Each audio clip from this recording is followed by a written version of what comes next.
And is cognitive behavioral therapy something that parents can start learning from a book, or do they need to see a counselor first? Sure.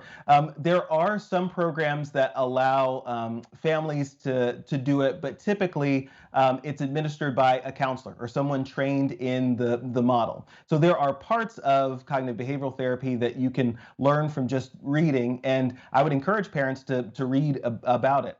There are some programs like Coping Cat, which are made into kind of video game, choose your own adventure things that families and kids can do together. But often that still is paired with someone in the real world who's also, looking at the particular things that a child might be struggling with and helping them to make the next, best leap to help them to be stronger. And then what's the role of medication in treating children with anxiety? Medication can also be a helpful part of the treatment, and so. But I think the first step, often, especially in anxiety disorders, is really the therapy. I mean, the medication is certainly helpful, but as I often, will caution parents that there's no skills in the pill. So while it can help, turn down some of that high level anxiety to help a child better engage in the therapy, better engage in their world. It isn't a substitute for the work that they'll do paired one-on-one or families working together to figure out solutions to big worries that kids might be struggling with. But the good thing is the medications that we tend to use, if that's recommended or indicated for kids, are really pretty safe. They've been out for a really long time, and so often with just kind of careful supervision, we can start them for kids. And our hope is that often we use the medication kind of like a cast, where the cast that you put on that broken arm isn't the medicine per se. It's the thing kind of holding the system together while allowing the natural resources of the body to kind of heal itself. And so often with kids, our gold standard is, if they require medication, we might get them started on that while they're doing therapy. And then if they've had a consistent, year pretty much of life being where it needs to be, then we start kind of tapering back to allow their brain to show us, how much it's learned and been able to incorporate over that year. One of the other treatments I've heard about for anxiety involves a certain amount of silence each day. What do you think about that? I think that's wonderful, and it's actually a premium. It's hard. It's harder and harder to come by, I think, in the lives of parents for sure, and also our children. That they often jump from event to event, or screen to screen, or sport to hobby. And it turns out that there's a lot that we can do by just by breathing and being connected with in both in prayer and just being mindful of our surroundings and our bodies. One of the things that I think that technology sometimes threatens to do is that there's a divorce sometimes between how we're feeling inside and how our body responds to it.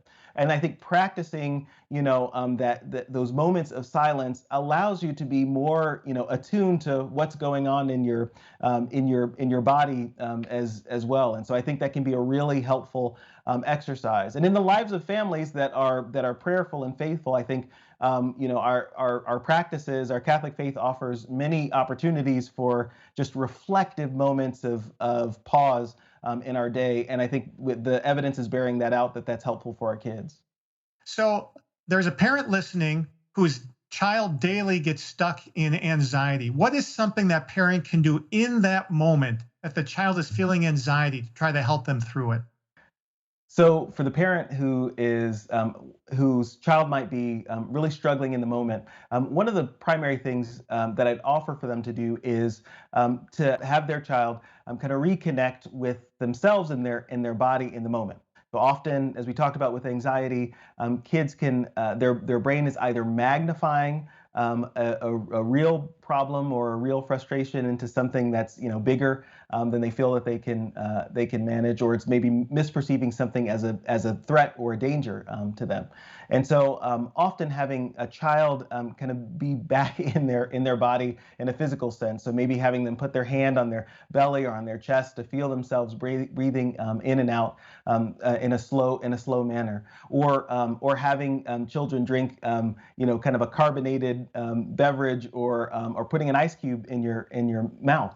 and just having them hold it for a second. And so while these things might sound, like silly, the good thing is they're super easy to do. And I think it takes the brain from this really charged state to being more aware of their child's kind of body sensations, and can be a first step in helping them to re-regulate and to calm their bodies.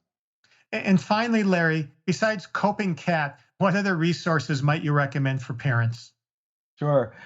So when it comes to good resources for managing anxiety, the American Academy of Child and Adolescent Psychiatry has some great resources for at least understanding the language of worry, and also recommending some resources if people are looking for a particular psychiatrist, therapist in their neck of the woods that they feel they might need to connect with. The other is never neglect the pediatrician, family physician who really knows your child best. And often I think they're the greatest kind of springboard to connecting you to what the local resources might be. I maintain a YouTube channel as well to give parents kind of education on understanding different disorders, and talking about different tips and tricks and techniques too that families can avail themselves of. And on my website I have a library of books that are tailored to specific anxiety needs, like fear of going to bed, or panic attacks, or things like that. Larry, thanks for teaching us about how children can overcome suffering related to anxiety and to develop healthier thought patterns. You've been great. Thank you. I appreciate it, Tom. Thank you for having me. And we thank our viewers for watching this episode of Vital Signs, your prescription for a healthy family, brought to you by Shalom World TV and the Catholic Medical Association, where we are inspiring physicians to imitate Jesus Christ. Please join us for our next episode and share the good news of Vital Signs with a friend, and may God bless you. I encourage everyone to send us emails with questions that you want to ask medical experts. Please email us at vitalsigns@shalomworld.org. Your questions and comments will help us determine what topics we'll cover in the next season of Vital Signs.